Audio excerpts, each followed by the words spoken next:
وبركاته সবাই ভালো আছেন? আলহামদুলিল্লাহ। আলহামদুলিল্লাহ আওয়াজ আসতে হবে না জোরে হবে? জোরে জোরে বলেন আলহামদুলিল্লাহ। আলহামদুলিল্লাহ। আর একটু জোরে বলি আলহামদুলিল্লাহ। আলহামদুলিল্লাহ। আলহামদুলিল্লাহ। আলহামদুলিল্লাহ নাহমাদুহু ওয়া নাস্তাঈনুহু ওয়া নাস্তাগফিরুহ ওয়া নু'মিনু বিহি ওয়া নাতাওয়াক্কালু আলাইহি ওয়া না'উযু বিল্লাহি মিন শুরুরি আনফুসিনা ওয়া মিন সাইয়্যাতি আ'মালিনা মান ইয়াহদিল্লাহু ফালা মুদিল্লা লাহু ওয়া মান ইউদ্লিলহু ফালা হাদিয়া লাহু ওয়া নাশহাদু আন লা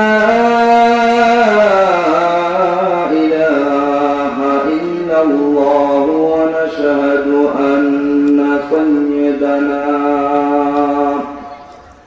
وسندنا وحبيبنا وحبيب ربنا وطبيبنا وطبيب قلوبنا ومولانا محمدا عبده ورسوله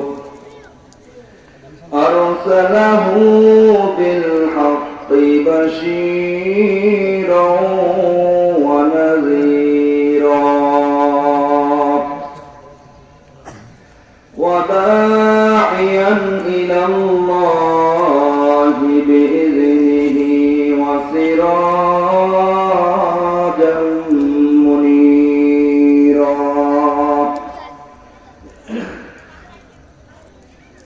أما بعد فقد قال الله تبارك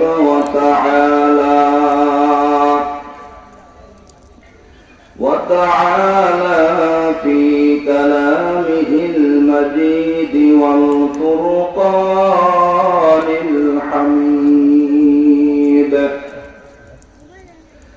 أعوذ بالله من الشيطان الرجيم بسم الله أعوذ بالله من الشيطان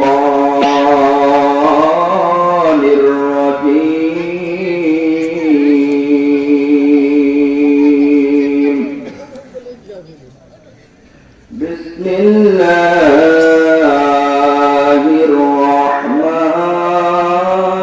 الرحمن الرحيم قتل الإنسان ما أكفره من أي شيء خلقه من نطفة خلقه فقدره ثم السبيل يسره وقال رسول الله صلى الله عليه وسلم كن في الدنيا كأنك غريب أو عابر سبيل أو كما قال النبي عليه الصلاة والسلام صدق الله المولانا العظيم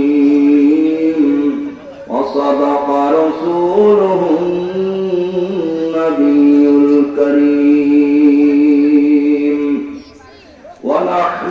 على ذلك من الشاهدين والشاكرين والحمد لله رب العالمين. وقال تعالى في شان حبيبه ومحبوبه ومعشوقه مخبرا وآمرا: إن الله وملائكته يصلون على النبي يا أيها الذين آمنوا صلوا عليه وسلموا تسليما. اللهم صل على محمد وعلى آل محمد كما صليت على إبراهيم وعلى آل إبراهيم إنك حميد مجيد. اللهم بارك على محمد وعلى آل محمد كما باركت على إبراهيم وعلى آل إبراهيم. محمد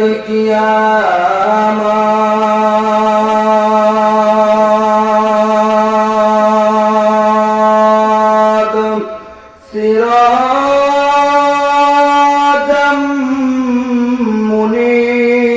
منيرا بمؤمن كافر بشيرا نذيرا بلغ العلا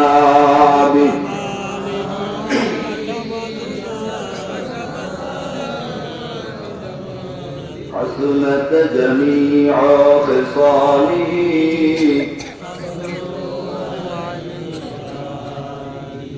محمد में आकार कुफर को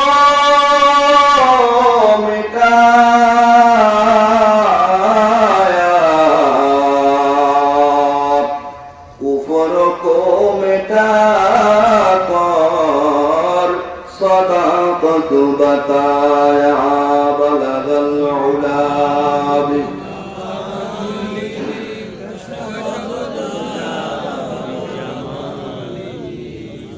حسنت جميع خصاله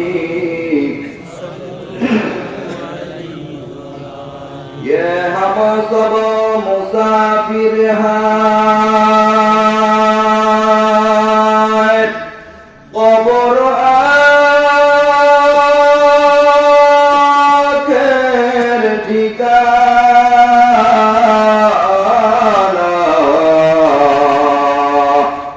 कोई आगे रवाना है कोई पीछे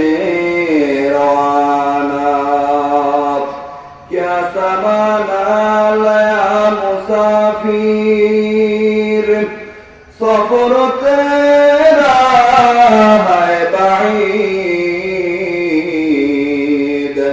रंज के दरिया में कश्ती मौज तूफान है मजीद ला इलाहा इल्लल्लाह ला इलाहा इल्लल्लाह لا إله إلا الله لا إله إلا الله لا إله إلا الله لا إله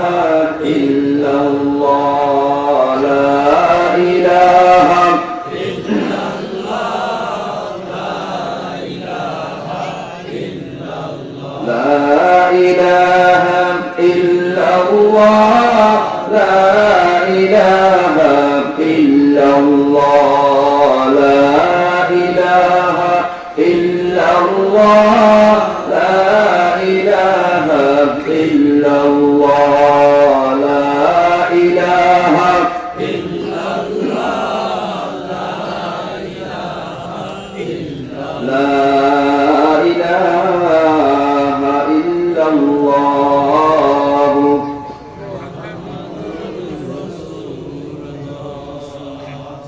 सूरज ने दिया अपनी शुआओं को पैगाम सूरज ने दिया अपनी शुआओं को पैगाम दुनिया है अज़ब सीध को भी सुबह को भी शाम दुनिया है अज़ब सीध को भी सुबह को भी शाम दुनिया में हो दुनिया का तलबगार नहीं हो दुनिया में हो दुनिया का तलबगार नहीं हो बाजार से गुजर हो खरीदार नहीं हो बाजार से गुजर हो खरीदार नहीं हो मकबूल तो है शाहजहां का दिल तो बहुत है आईना के मानंदे तू नहीं दिल तो बहुत है आईना के मानंदे तू नहीं दिल तो बहुत है मेरे सुबह गलत शाम गलत सब गलत है अल्लाह की रहमत के सिवा कुछ ही नहीं है अल्लाह की रहमत के सिवा कुछ ही नहीं है अल्हम्दुलिल्लाह अल्हम्दुलिल्लाह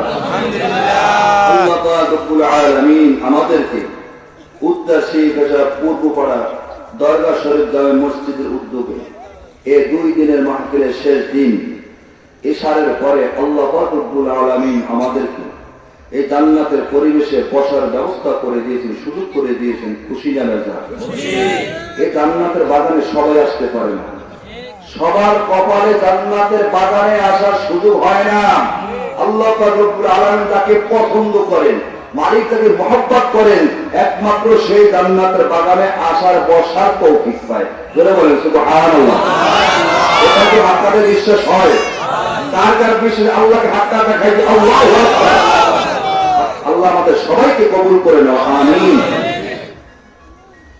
আল্লাহ রাসূল বলেন হাজারে একজন যাবে জান্নাত কয়জন 1000 এর মধ্যে 999 জন যাবে জাহান্নামে একজন যাবে মাত্র জান্নাতে সেই হিসেবে এই আপনাদের গ্রামে এই কইলার যত হাজার মানুষ আছে তার মধ্যে থেকে আল্লাহ পাক আমাদের অনেকে হাজির করেছেন কথা বলেন ঠিক কি না একজন হলে তার চাইতে অনেক বেশি মানুষকে আমাদেরকে জান্নাতের বাগানে আসার আল্লাহ ব্যবস্থা করে দিয়েছেন বলে আলহামদুলিল্লাহ এখানে বসে আলহামদুলিল্লাহ বললাম মাঝে মাঝে সুবহানাল্লাহ বলবো আল্লাহু আকবার বলবো মাঝে মাঝে লা ইলাহা ইল্লাল্লাহ আওয়াজ দিতে বলবো এটা একটা আখিরাতের জন্য একটা পুঁজি হয়ে যাবে বিশাল পুঁজি হবে এটা আজকে বলবো না আমরা যখনই আপনার আমার চক্ষু দুটো বন্ধ হয়ে যাবে সাদা কাপড়ের প্যাকেট হয়ে যাব অন্ধকার কবর বাঁশ বাগানে ঘুম পাবে তখন বুঝতে পারবেন এক এক মাহফিলে গিয়েছিলাম মাঝে মাঝে হুজুর সুবহানাল্লাহ পড়াইছে আলহামদুলিল্লাহ পড়াইছে আল্লাহু আকবার পড়াইছেন কিন্তু আজকে দেখতে পাহাড় পরিবেশ নেকি আমার চারপাশে ঘটতেছে জোরে বলেন সুবহানাল্লাহ এই জবান খুলে মালিকের জিকির করতে হবে মালিকের তাসবিহুর আওয়াজ দিতে হবে পারা যাবে কিনা কথা বলেন আলাম নাজআল্লাহু আইনাইন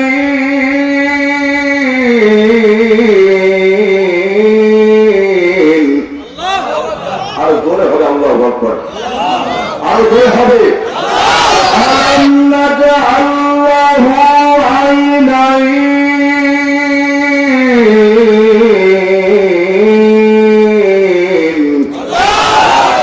ওয়া লিসানান ওয়া শাফাতাইন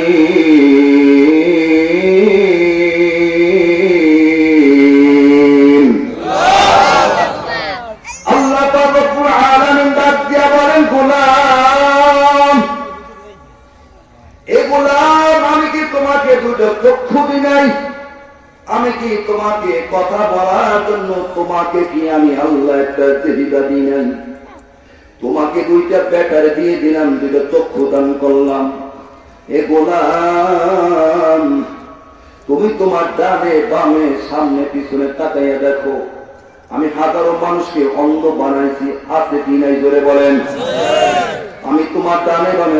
দেখো কত মানুষকে আমি বোবা বানিয়েছি, কথা বলতে পারে না। এ গোলাম, আমি আল্লাহ রব্বুল আলামিন বড় মায়া মহব্বত করিয়া তোমাকে দুইটা চক্ষু দিয়েছি। এই চক্ষু দ্বারা তোমরা যখন একদিকে লক্ষ্য করে তাকাও, হাজার হাজার নেয়ামত তাকানোর সঙ্গে সঙ্গে তুমি দেখিতে পাও। এ গোলাম, এই জবান দিয়া সারাদিন তুমি কথা বলো, কিন্তু তোমার কষ্ট হয় না, সারাদিন কথা বলো রে গোলাম। কিন্তু আমি মালিকের নাম যখন তোমার সামনে বলতে বলা হয়, তখন তোমার আওয়াজ কেন ছোট হয়? আওয়াজ যেন ছোট না হয়। মালিকের তাসবিহ যখন আমি আপনাদেরকে বলতে বলবো, তখন মালিকের মহব্বত নিয়ে জোরে জোরে বলবেন সুবহানাল্লাহ, আলহামদুলিল্লাহ, আল্লাহু আকবার, লা ইলাহা ইল্লাল্লাহ। লাভটা কি হবে পয়গম্বর আমি আপনাদের বলিয়ে দিই। ওকি আবুল্লাহ সামারকন্দি রাহমাতুল্লাহি আলাইহি কিতাবের মধ্যে লেখেন, পয়গম্বর আরবি সাল্লাল্লাহু আলাইহি ওয়াসাল্লাম ১,৫০০ বছর আগে ঘোষণা করেছেন, উম্মত, কোন বান্দা কোন বান্দি যখন মালিকের মহব্বতে অন্তর থেকে মালিকের পাগল হইয়া একবার বলবে লা ইলাহা ইল্লাল্লাহ, বলার সাথে সাথে মুখের থেকে একটা পাখি বের হয়ে উঠতে থাকবে। সেই পাখিটার ডানা দুইটা হবে মুক্তার, মুক্তার দ্বারা তৈরি, ইয়াকুত মুক্তা মিশ্রিত, দুইটা দ্বারা তৈরি হয়ে যাবে। পাখিটা উড়তে উড়তে উড়তে উড়তে মালিকের আরশের নিচে গিয়া মৌমাছির মতো গুনগুন শুরু করে দেবে। আল্লাহ পাক রব্বুল আলামিন ডাক দিয়া বলেন, এই আরশের নিচে গুনগুন কিসের আওয়াজ? কিসের গুনগুন? গুনগুন আওয়াজ কিসের? আওয়াজ বন্ধ করে দাও। আওয়াজ বন্ধ হবে না, আওয়াজ বন্ধ হয় না। আল্লাহ ডাক দিয়া বলেন, কিসের আওয়াজ? গুনগুনের আওয়াজ। এই আওয়াজ বন্ধ কর। তখন এই মৌমাছির মতো গুনগুন আওয়াজ পাখির জবান খুলে যায়। পাখি ডাক দিয়া বলে, মালিক, ওই গইলা গুপ্তেরহাটের পাশে তোমার পাগল বান্দা বান্দারা তোমার নামকে স্মরণ করেছে। ও আল্লাহ, আগে তোমার বান্দা বান্দিকে আগে তুমি ক্ষমা করে দাও, জীবনের গুনাহগুলো মাফ করে দাও, তারপরে আমি পাখির গুনগুন বন্ধ করব।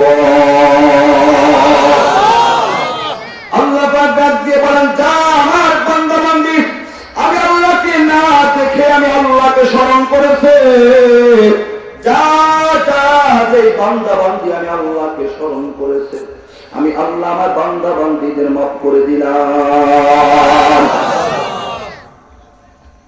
এরপর ওই পাখিটার আল্লাহ রব্বুল আলামিন ৭০টা ঠোঁট সৃষ্টি করে দেন। ওই ৭০টা ঠোঁট দিয়ে ওই পাখিটা কিয়ামত পর্যন্ত ওই বান্দা বান্দির জন্য, বান্দা বান্দির ক্ষমার জন্য, বান্দা বান্দির মাগফিরাতের জন্য আল্লাহর দরবারে কিয়ামত পর্যন্ত ঠোঁট দ্বারা ক্ষমা চাইতে থাকবে। শুধু তাই না, মুসলমান কঠিন কিয়ামতের ময়দানে ওই পাখি ওই বান্দা বান্দিকে, বান্দা বান্দির কাপড় ধরে ধরে টেনে টেনে টেনে টেনে মালিকের জান্নাত পর্যন্ত পৌঁছে দেবে। আপনি কত তো দুনিয়া বে খবর হয়, দুনিয়া কি নমাইশ পর নজর হয়, নমি গুয়াম কে আজ দুনিয়া দুদাবাস, বাহার কারি কে বাসি বা খুদাবাস, জিস দুনিয়া আজ খুদা গাফির গুদান, নে কমা শুর কুরহু ফরজন্দোজান।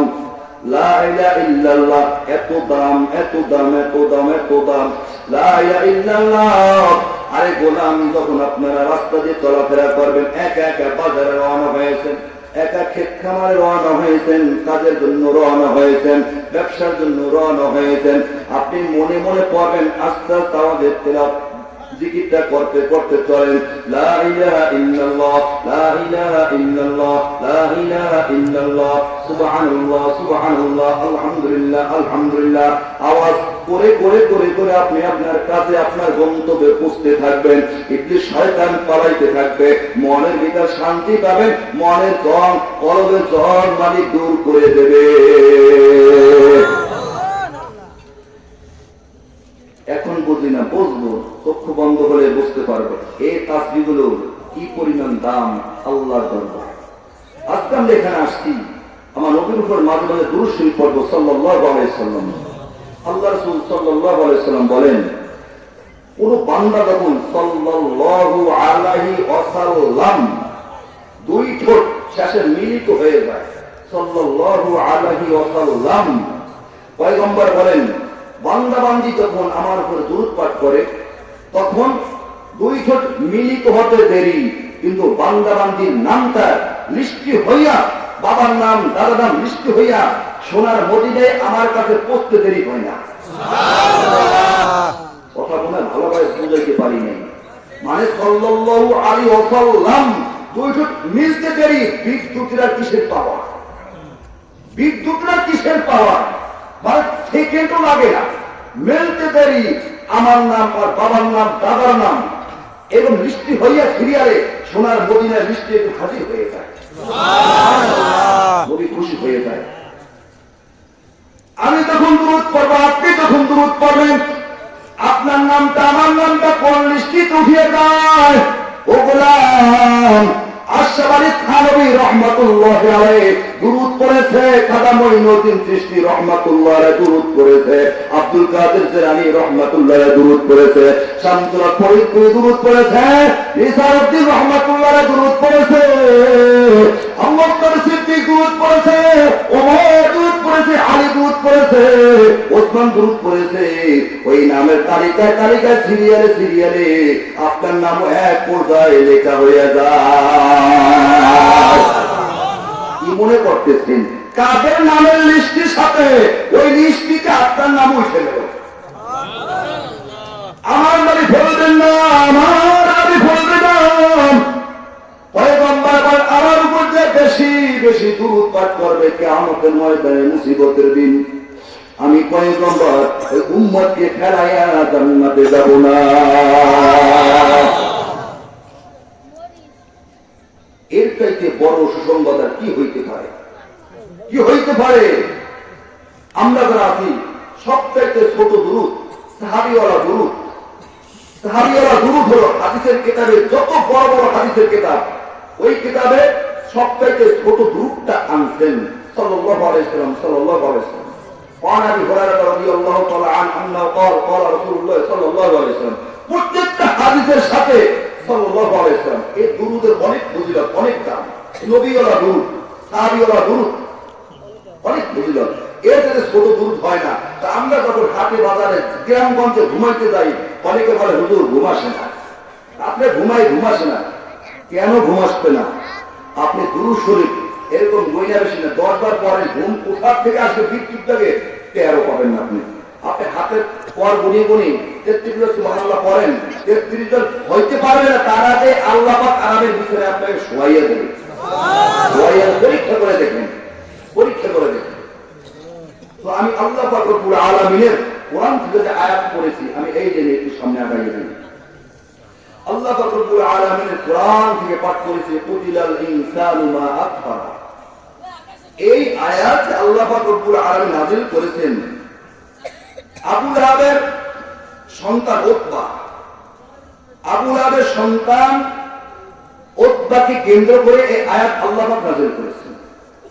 আবু লাহাব আল্লাহ রাসূলের আপন কাকা, আপন চাচা আবু লাহাব রাসূলের। আবু লাহাবের নাম তো আবু লাহাব ছিল না, ওর নাম ছিল আব্দুল উজ্জা।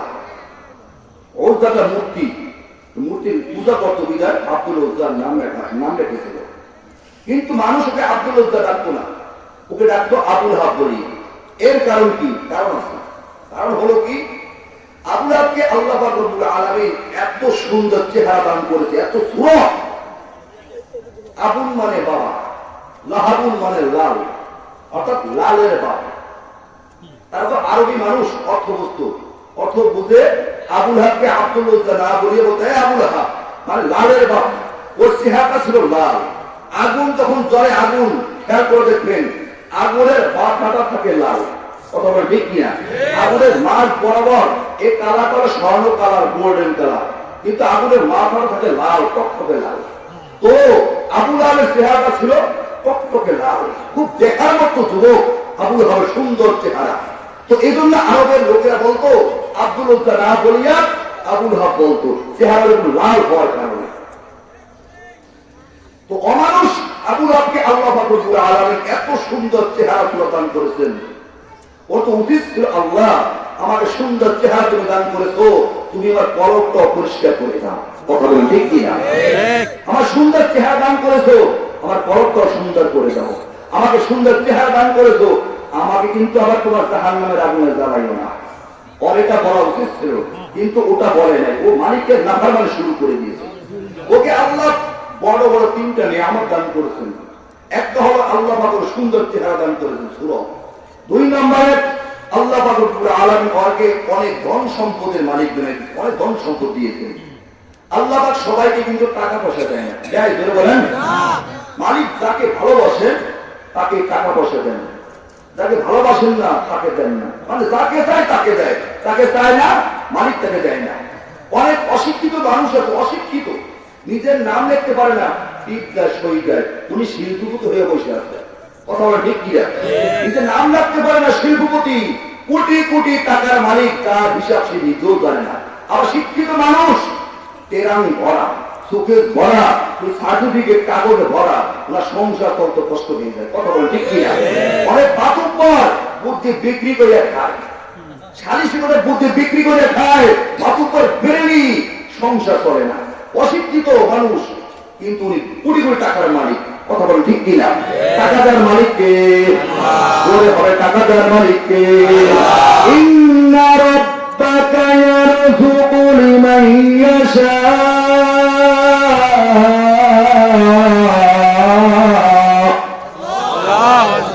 লিমান ইয়াশা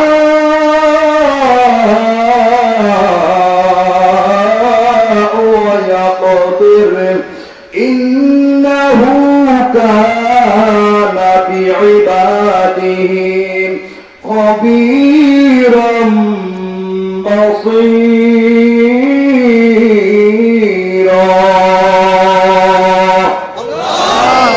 আল্লাহ পাক রব্বুল আলামিন যাকে চান তাকে সম্পদ দান করেন, টাকা পয়সা দান করেন, গাড়ি বাড়ি দান করেন। আল্লাহ তাকে চান না তাকে টাকা পয়সা গাড়ি বাড়ি দেয় না। আল্লাহ কাউকে 10 তলা রাখে, কাউকে আল্লাহ রাখে 10 তলায়। কথা বলেন ঠিক কিনা? কত বুদ্ধিমানকে দেখা যায়, কত বুদ্ধিমান পাড়ায় পাড়া, অন্য গ্রামে গ্রামে গঞ্জে, অন্য জেলা পর্যন্ত বুদ্ধি বিক্রি কইরা কইরা খায়, সংসার চলতে কষ্ট হয়। বুদ্ধি নাই, বিবেক নাই, সাধারণ একটা মানুষ, ভালো বিবেক নাই, কিন্তু কোটি কোটি টাকার মালিক হয়ে বসে আছে। কথা বলেন ঠিক কিনা? টাকা দেওয়ার মালিককে, আরো আসতে বলেন মালিককে। আল্লাহু লা ইলাহা ইল্লাহু ইল্লাহু হাইয়ুল কাইয়্যুম।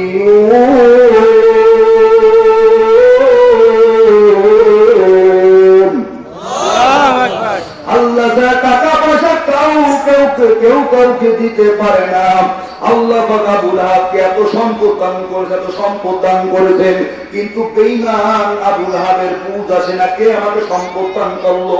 আল্লাহর পিছনে ষড়যন্ত্র শুরু করে দেয়, নবীর পিছনে ষড়যন্ত্র শুরু করে দেয়। 3 নম্বরে আবুল হাবকে আল্লাহ পাক রব্বুল আলামিন এমন একটা নিয়ামত দান করেছেন। আবুল হাবকে আল্লাহ পাক রব্বুল আলামিন সন্তান দান করেছে। আল্লাহ পাক সবাইকে সন্তান দেন না। আল্লাহ কাউকে মেয়ে দেন, শুধু মেয়ে দেন, শুধু মেয়ে দেন, ছেলে দেন না। উনি ছেলের জন্য কাঁদে, ছেলের জন্য কাঁদে। আবার আল্লাহ পাক কাউকে শুধু মেয়ে দেন, ছেলে দেন, ছেলে দেন, মেয়ে দেন না। উনি শুধু মেয়ের জন্য কাঁদে। কথা বলেন ঠিক কিনা? কোনকে দেখা যায় আল্লাহ ছেলেও দেয় না, মেয়েও দাও না। সেও দেয় না, মেয়েও দেয় না। উনি আল্লাহ তারে কাঁদে, আল্লাহ সন্তান দাও, সন্তান দাও। আল্লাহ পাক যাকে চান সন্তান দান, তাকে চায় না আল্লাহ সন্তান দেয় না। কিন্তু বেঈমান আবু লাহাবকে আল্লাহ পাক রব্বুল আলামিন সন্তান দান করেছেন। এই বড় তিনটা নিয়ামত দিয়েছে। ওর তো উচিত ছিল মালিকের দরবারে আত্মসমর্পণ করা, মালিকের দরবারে ক্ষমা প্রার্থনা করা। কিন্তু এবার তখন আমার নবী ডাক দিয়ে বললেন, হে আরবের লোকেরা পড়ো লা ইলাহা ইল্লাল্লাহ, লা ইলাহা ইল্লাল্লাহ। পয়গম্বর তখন বললেন, হে আমার কাকারা, হে আমার কাকারা, হে আমার বংশের মানুষেরা, তোমরা পড়ো লা ইলাহা ইল্লাল্লাহ। সাথে সাথে আবু লাহাবের মেজাজ গরম হয়ে গেল। আমার নবীকে পাথর মারার জন্য আবু লাহাব পাথর লইয়া দৌড়ায়। আমার নবী যখন সকাল বেলা ওই সাহাবা পাহাড়ে উঠিয়া ডাক দিলেন, আরবদেরকে ডাক দিলেন, আরবের লোকগুলো। আবু জাহল উতবা সাহেবরা তখন ওই পাহাড়ের পদদেশে হাজির হয়ে গেল। ওই পাহাড়ে উঠিয়া ডাক দিলে সবাই বসতো, কোনো সংবাদ আছে। ডাক দেওয়ার সাথে সাথে সকল মানুষগুলো, কুরাইশের বড় বড় নেতারা পর্যন্ত হাজির হয়ে গেল। হাজির হয়ে বলতেছ, ও মুহাম্মদ, এই সকালবেলা আমাদেরকে তুমি কেন আহ্বান করেছো? নবী আমার ডেকে বলতেছ, কাকারা, আমার ব্যাপারে আপনাদের ধারণা কেমন? ভাতিজা, তোমার ব্যাপারে আমাদের ধারণা হইল তুমি এমন আলামিন, এমন সত্যবাদী যা জগতে আর একজন হতে পারে না। তুমি যা বলো তোমার কথা সত্য, তাই নাকি? বলো হ্যাঁ। তাকে আমি যদি বলি এই পাহাড়ের ওই আড়ালে একদল সৈন্য অস্ত্র নিয়ে দাঁড়িয়ে আছে, এখন আপনাদের উপর আক্রমণ করবে, বিশ্বাস করেন কিনা? আবু জাহল উতবা সাহেব বলতেছে, আবু লাহাব বলতেছে, হ্যাঁ বিশ্বাস করি। তুমি যদি বলো এই পাশে শত্রু অপেক্ষা করতেছে, এটা আমরা বিশ্বাস করি। কেন বিশ্বাস করেন? ও ভাতিজা, কেন বিশ্বাস করবো না? আমরা তো ছোটবেলা থেকে তোমাকে দেখতেছি, তোমার জন্ম দেখেছি, তুমি কোনোদিন কোনো মিথ্যা কথা বলো না, এজন্য আমরা বিশ্বাস করি। আমার নবী ডাক দিয়ে বলেন, কাকা, আমাকে যদি এমন বিশ্বাস হয় তবে আমার একটা কথা শোনেন, আমার একটা কথা শোনেন। ওই মূর্তির পূজা ছেড়ে দেন, নিজের হাতে বানানো মূর্তির উপাসনা ছেড়ে দেন, এক আল্লাহর পূজা করেন, এক আল্লাহর গোলামি করেন, এক আল্লাহর কদমে সেজদায় লুটিয়ে পড়েন। বলার সাথে সাথে আবু জাহল উতবা সাহেব, আবু লাহাবের মেজাজ গরম হয়ে গেল, চোখগুলো লাল টকটক হয়ে গেল। এবার আবু লাহাব ডাক দিয়ে বলতেছে, তাফাল্লাকা আলি হাযা জামাতানা, হে মুহাম্মদ, তুমি কি আমাদেরকে এই জন্য এখানে আমাদেরকে ডেকেছো? মুহাম্মদ, তুমি ধ্বংস হও। কেবল একমাত্র কেবল 1 মিনিট আগে নবীকে যারা বলল আল আমিন, নবীর পরে আর কোন সত্যবাদী হতে পারে না, 1 মিনিট পরে সেই নবীকে গালি দেয়, নবীকে তিরস্কার করে। আমার নবী ডাক দিয়ে বলে, মালিক, আমার আপন আমাকে এই কেবল বললো, আমার মতো ভালো মানুষ আর জগতে নাই, কিন্তু এখন আমার তারা আমাকে গালি দেয়, আমাকে তিরস্কার করতে, আমার আপনজন পাথর মারার জন্য দাঁড়িয়ে গেল। ও মালিক, আল্লাহ ডাক দিয়ে বলতেন, হাবিব, আপনি মনে কষ্ট নিয়েন না, মনে কোনো দুঃখ নিয়েন না, ওরা আপনার বিরুদ্ধে আসে নাই, ওরা আসে আমি আল্লাহর বিরুদ্ধে। আবু লাহাব বলল, তাফাল্লাকা আলি হাযা জামাতানা, আবু লাহাব কয়, মুহাম্মদ, তুই ধ্বংস হ। ও বন্ধু, আমি আবু লাহাবের কথার জবাব দিয়ে দিলাম, তোমাদের জবাব দেওয়া লাগবে না। তাব্বাত ইয়াদা আবি লাহাবিন ওয়া তাব, মা আগনা আনহু মালুহু ওয়া মা কাসাব, সায়াসলা নারান যাতা লাহাব ওয়া ইমরাতুহু হাম্মালাতাল হাতাব। আল্লাহ পাককে বলে, বন্ধু, তুমি কষ্ট নিও না। আবু লাহাব বলতেছে, মুহাম্মদ, তুই ধ্বংস হ, আমি আল্লাহ আবু লাহাবকে ধ্বংস করিয়া দিলাম। আল্লাহু আকবার। আমি আবু লাহাবের তলোয়ারকে ধ্বংস করে দিলাম। ধ্বংস আবু লাহাব এবং ধ্বংস সে নিজ ধ্বংস হয়ে যাক। তার অর্থ সম্পদ যা কিছু আছে কোন উপকারে তার আসবে না, সে একা ধ্বংস হবে না। অমরাতুহু তার বিবিও ধ্বংস হোক। অমরাতুহু হাম্মালাতাল হাতাব, অতি সত্তর তার বিবিও বিবিও জাহান্নামের আগুনে এলিহান অগ্নির মধ্যে তার বিবিও জ্বলবে। অমরাতুহু হাম্মালাতাল হাতাব, যে লাকড়ি বহন করত, কাষ্ঠ বহন করত, বনের থেকে কাটাওয়ালা কাঠ কেটে গাছ কেটে কেটে এনে আমার নবীর সামনে প্রতিবন্ধকতা সৃষ্টি করত, আমার নবীকে কষ্ট দিত। এই আবু লাহাবের স্ত্রী উম্মে জামিল, এই জন্য উম্মে জামিলের কথাও আমার মাওলা এনেছে। উম্মে জামিল তো আমার আল্লাহ ছেড়ে দেয় না। আল্লাহ রাব্বুল আলামিন সুযোগ দেন বেঈমান, কোরআনে বেঈমানদের সুযোগ দেন, ইসলামে বেঈমানদের সুযোগ দেন, এই টুপিওয়ালা শত্রুদের সুযোগ দেন, পাঞ্জাবি শত্রুদেরকে সুযোগ দেন। আল্লাহ সুযোগ দেয়, আল্লাহ কিন্তু ছেড়ে দেয় না। কথা বলো ঠিক কিনা? আরে মুসলমান, ইসলাম কোরআন মাদ্রাসা মসজিদে যারা দুশ্মন আছে, মাহফিলে যারা দুশ্মন আছে, মাহফিল বন্ধ করার পিছনে ষড়যন্ত্র যারা করতেছে, আল্লাহ পাক এদেরকে সুযোগ দেন, সময় দেন, তওবা কর, কিন্তু আল্লাহ ছেড়ে দেয় না। আবু জাহলকে ছাড়ে নাই আল্লাহ, ফেরাউনকে ছাড়ে নাই, নমরুদকে ছাড়ে নাই, কারুনকে ছাড়ে নাই, সাদ্দাতকে ছাড়ে নাই, কোন বেঈমানের ঘরে বেঈমানকে আল্লাহ ছাড়ে নাই। বর্তমান সারা বিশ্বে যারা দুশমন, ইসলাম কোরআনের দুশমন, কোন বেঈমানকে আল্লাহ পাক রব্বুল আলামিন ছেড়ে দেবে না। কথা বলো ঠিক কিনা? ওয়া মাকারুল্লাহ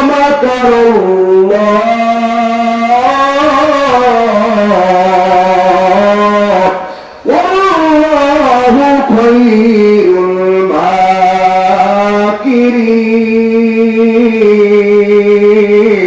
মাকিরিন। আল্লাহু আকবার। আল্লাহ বলেন, তোরা যত চক্রান্ত করস না কেন, আমি আল্লাহর কাছে তোদের সমস্ত চক্রান্ত নশ্বর হয়ে যাবে। তোদের চক্রান্ত সব দুর্বল। আল্লাহ কোরআন আয়াত যখন নাযিল করে দিলেন, আবু লাহাব তুই ধ্বংস হ, তোর দোনো হাত ধ্বংস হোক, তুই নিজেও ধ্বংস হ, তোর বিবিও ধ্বংস হবে, অতি সত্তর জাহান্নামের অগ্নিশিখা আগুনের ভিতরে জ্বলবে। আয়াত যখন নাযিল হইল, ওরা তো আরবি বোঝে, অর্থ বোঝে। আবু লাহাবের মেজাজ গরম হয়ে গেল। খাইছে মুহাম্মদকে, মারা করে পাথরই ধরবে। মুহাম্মদ কোথায়? তালাশ করে, আরে নবীর পিছনে এমন লাগছে, ওর বিবিও লাগছে। এখানকার বিবির কথা বললো যে ও আমার নবীকে কষ্ট দিত, বনেতে কাটাওয়ালা গাছ কাটিয়ে নিয়ে নবীর সামনে ফেলা যেত পথে, নবীকে হাঁটতে দিত না। নবী খুব কষ্ট পাইতেন। আর নবী কষ্ট পাওয়া মানে কেমন? আল্লাহ কষ্ট পাওয়া। কথা বলেন ঠিক কিনা? নবীদের ওয়ারিস ওলামায়ে কেরাম, নবীদের ওয়ারিস ওলামায়ে কেরাম। সম্পদের ওয়ারিস হলো নিজের সন্তানেরা, নবীদের ওয়ারিস ওলামায়ে কেরাম। ওলামায়ে কেরামদেরকে কষ্ট দিলে কে কষ্ট পায়? আর আসতে বলেন, ভয় পান? আল্লাহ বললে সাথে সাথে মিজানের পাল্লা নেকিতে পূর্ণ হয়ে যায়। আল্লাহ সুযোগ দেন, কিন্তু ছাড়বেন না। সুযোগ দেন, আল্লাহ ছেড়ে দেবেন না, ধরবেন। আল্লাহ ধরা বড় কঠিন, সাবিক আল্লাহ ধরা বড় শক্ত ধরা। কাউকে ছাড়ে নাই, ওদেরকেও ছাড়বে না। এই উম্মে জামিল হাম্মালাতুল হাতাব, হাম্মালাতুন মানে বহন করে ওই, এই দুইটা ব্যাখ্যা লাগে। একটা হলো চুগলখড়ি। এই আবু লাহাবের স্ত্রী উম্মে জামিল চুগলখড়ি করত, মহল্লায় ঘুরে ঘুরে ঘুরে ঘুরে মানুষদেরকে বলতে,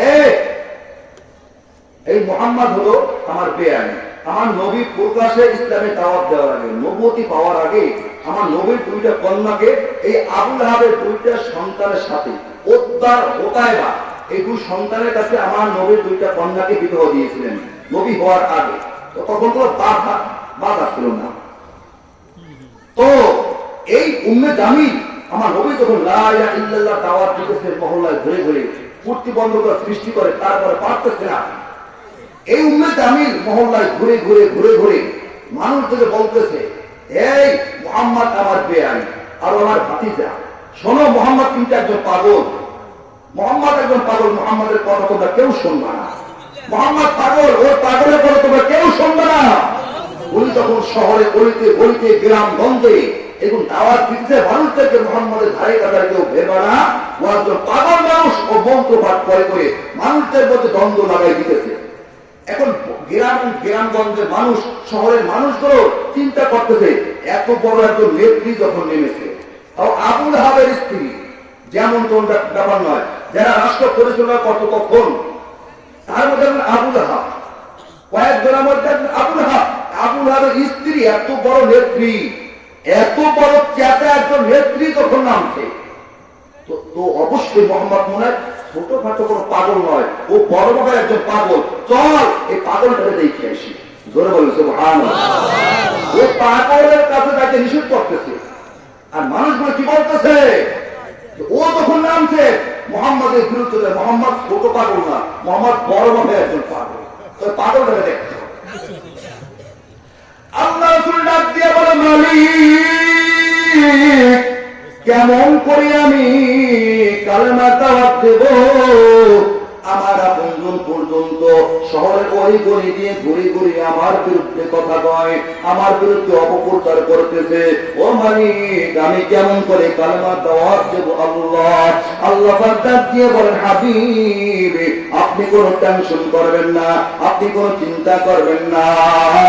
ও যাদের কাছে ঘুরে ঘুরে আপনার বিরুদ্ধে অপপ্রচার করতেছে, আমি তাদের সমস্ত মানুষের পরগুলো, হৃদয়গুলো, মনগুলো আপনার মুখী করিয়ে ঘুরাইয়া দেব। ওরা সকলে দলে দলে দলে দলে আপনার কাছে এসে কালেমা পড়ে মুসলমান হয়ে যাবে। এদিকে তাই দেখা গেলাম উম্মে জামিল শহরের অলিতে গলিতে ঘুরে ঘুরে, ওর খাবার নাই, গোসল নাই, ঘুম নাই। উম্মে জামিল যতই চেষ্টা করুক আপনার বিরুদ্ধে অপপ্রচার করুক, কিন্তু ওদের অন্তরের মালিক, কলবের মালিক হলাম আমি আল্লাহ। প্রত্যেকের কলব আমি আপনার মুখে ঘুরিয়ে দেব। সকলে দলে দলে দলে দলে আপনার কাছে গিয়ে কালেমা পড়ে মুসলমান হয়ে যাবে। উম্মে জামিল তো আরো পাগল হইল, আরো পাগল হইতে। এদিকে দেখা গেল শহরের মানুষগুলো দলে দলে একজন আরেকজনকে বলতেছেন, হেরে বান্ধবী, হেরে আমার ভাই, এর মোহাম্মদের বিরুদ্ধে এরকম ভাবে লেগেছে, মোহাম্মদের বিরুদ্ধে এমন অপপ্রচার করতেছে। চলো মোহাম্মদ মনে হয় যেমন তেমন কোন পাগল নয়, বড় মাপের নাম করা একজন পাগল আর জাদুকর। চল চল মোহাম্মদের কাছে যাই, মোহাম্মদের মতো বড় পাগলটাকে একটা নজর দেখে আসি। মানুষগুলো দলে দলে দলে দলে আমার নবীর তরফে চলতে চলতে চলতে চলতে যাইয়া দেখতেছে আমার নবী খানায় কাবার সামনে দাঁড়াইয়া দাঁড়াইয়া আমার আল্লাহর কোরআন তেলাওয়াত করতেছে। আমার নবীর চেহারা আলোতে কাবা ঘরের দেয়ালটা আলোকিত হয়ে গেছে। আস্তে বলেন সুবহানাল্লাহ। আপনি মনে করতেছেন আমার নবীর চেহারা আলোতে কাবা ঘরের দেয়াল আলোকিত হয়ে যায়? এই দৃশ্য দেখিয়া ওই সমস্ত মানুষের দল ডাক দিয়ে বলতেছে, না না না, এই মানুষটা কোনোদিন পাগল হইতে পারে না, এই মানুষটা কোনোদিন জাদুকর হইতে পারে না।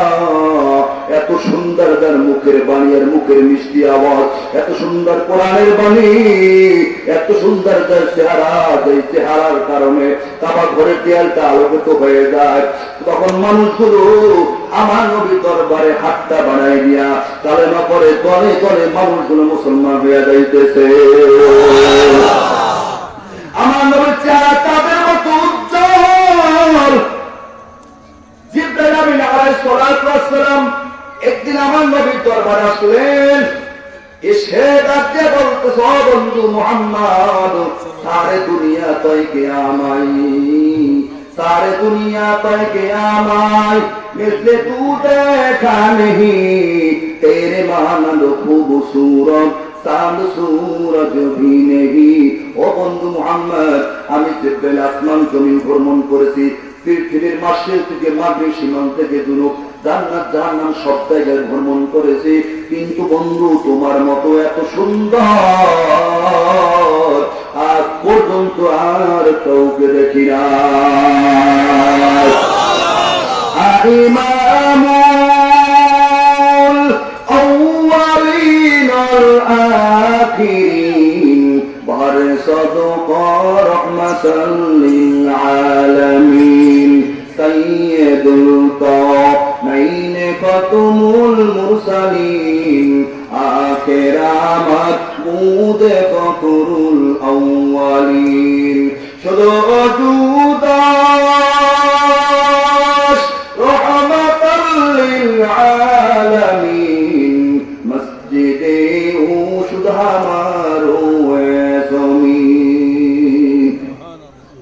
আমার নবী একদিন রাতের বেলা ইশারের নামাজ পড়িয়া আয়েশার হুজরা থেকে রওনা। আয়েশার হুজরার মধ্যে ঢুকলেন। আয়েশা ঘরের ভিতরে সুই দ্বারা কি যেন সেলাই করতেছিলেন।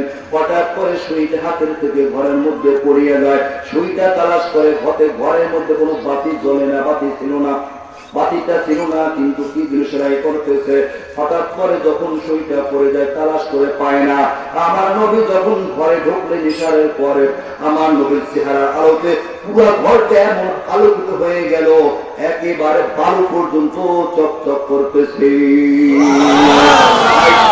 ডাক দিয়া বললেন লানা শামসুন ওয়ালিল আফাকি শামসুন ওয়া শামসি আফজালু শামসি সামাই وشمس ناس تطلع بعد الفجر وشمسي تطلع بعد العشاء আওয়াজ করে বলেন সুবহানাল্লাহ। আয়েশা সাথে সাথে কবিতা পাঠ করলেন লানা শামসুন ওয়ালিনা ফাকি শামসুন ওয়া শামসি আফজালু শামসি সামাই ওয়া শামসু নাসিন তাতলু বাদাল ফজরি ওয়া শামসি তাতলু বাদাল ইশাই। আয়েশা বলেন, আয়েশা কবিতা পাঠ করলেন আমার একটা সূর্য আছে, আসমানেরও একটা সূর্য আছে। আসমানের সূর্য আমার একটা সূর্য আছে, আসমানের সূর্যের চাইতে আমার সূর্য উত্তম। আসমানের সূর্য মানুষের একটা সূর্য আছে, মানুষের সূর্য উদয় হয় ফজরের পরে, আর আমার সূর্য উদয় হয় ইশারের নামাজের পরে।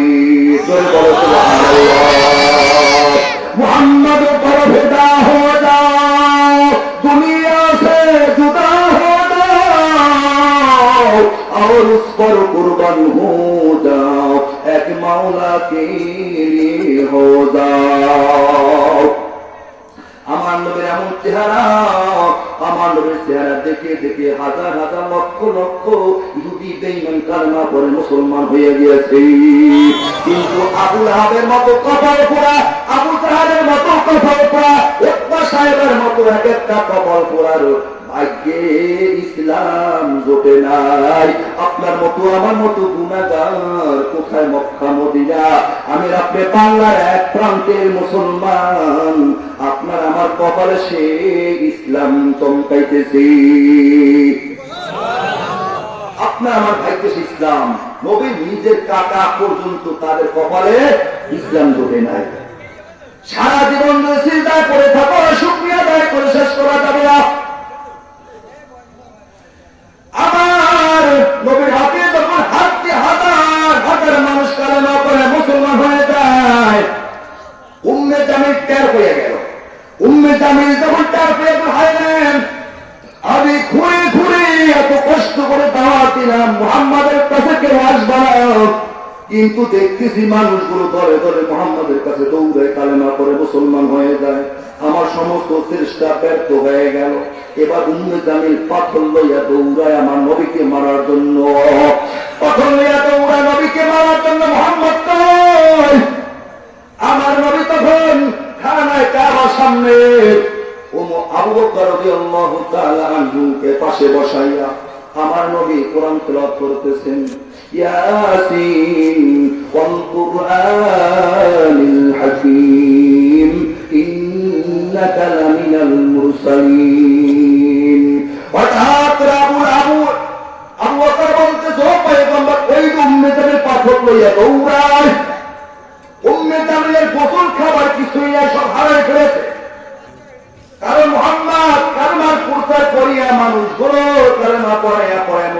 বানাই ফেলতেছে।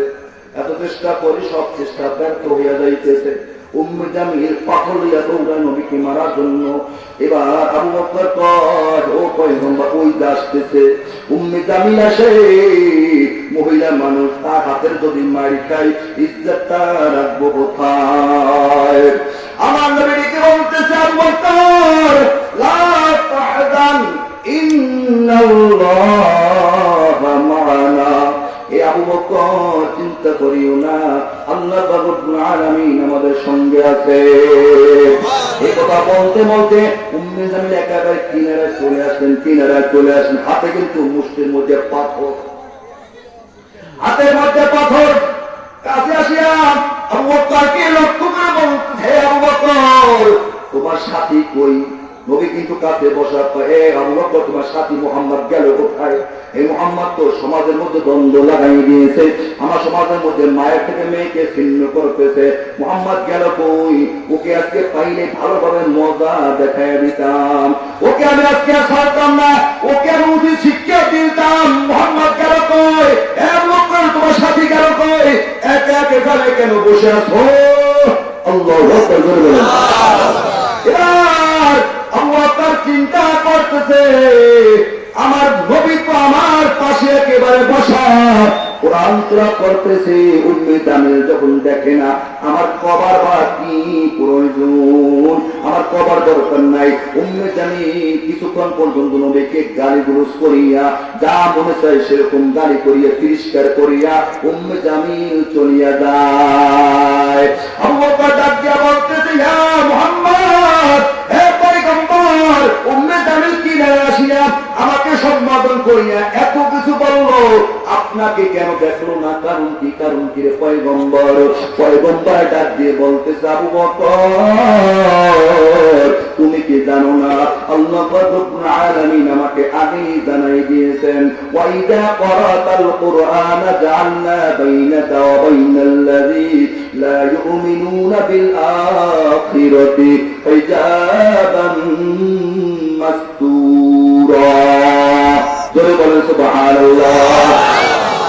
হে আবু বকর তুমি কি জানো আল্লাহ পাক রব্বুল আলামিন কোরআনের মধ্যে আয়াত নাযিল করেছেন, ওয়াইদা ক্বরাতাল কুরআন জাআলনা বাইনাকা ওয়া বাইনাল্লাযীনা লা ইউমিনুনা বিল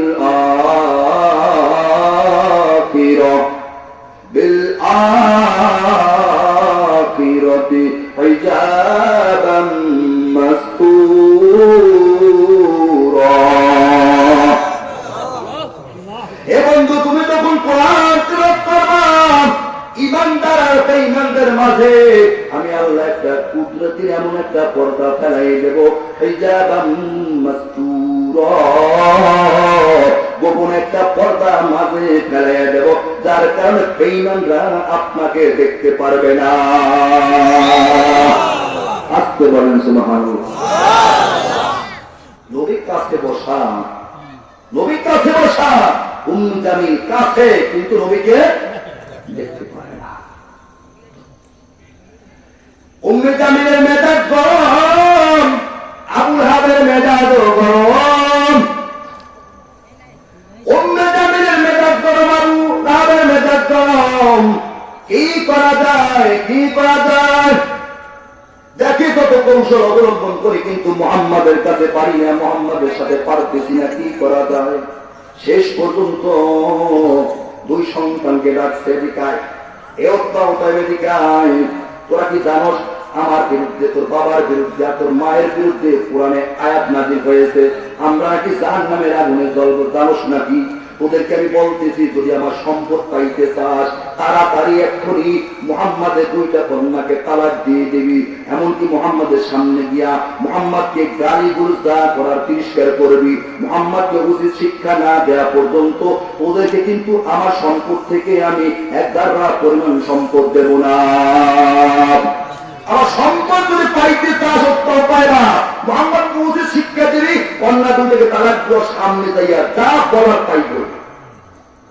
বাবা যেমন সন্তান তেমন,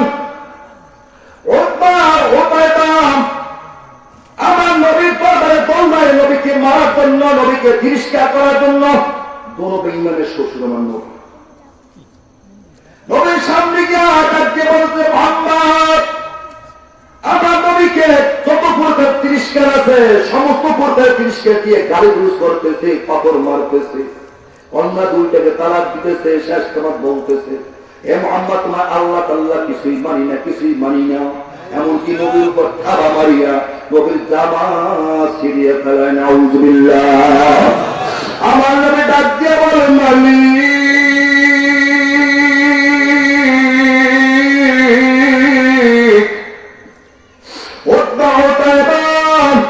আমার কন্যা দুইটাকে তালাক দিয়েছে, মনে করে দুঃখ নাই। আমার জামার টান দিয়ে ছিঁড়ে ফেলেছে, আমাকে আঘাত করেছে, মনে কোনো দুঃখ নাই রে মালিক। মালিক, তোমাকে অবজ্ঞা করেছে, আল্লাহ তোমাকে গালি দেয়, এটা তো বরদাস্ত করতে পারি না রে আল্লাহ।